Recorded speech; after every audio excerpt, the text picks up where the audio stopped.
لله نحمده ونستعينه ونعوذ بالله من شرور أنفسنا ومن سيئات أعمالنا من يهده الله فلا مضل له ومن يضلله فلا هادي له ونشهد أن لا إله إلا الله وحده لا شريك له وأن محمدا عبده ورسوله. اما بعد،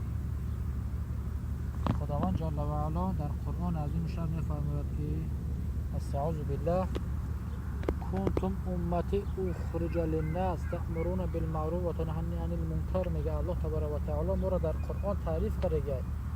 امتای پیامبر اکرم صلی الله علیه و سلم چی کرده؟ تعریف کرده. به خاطر چی؟ به خاطر که امر معروف میکنیم و نهی منکر میکنیم.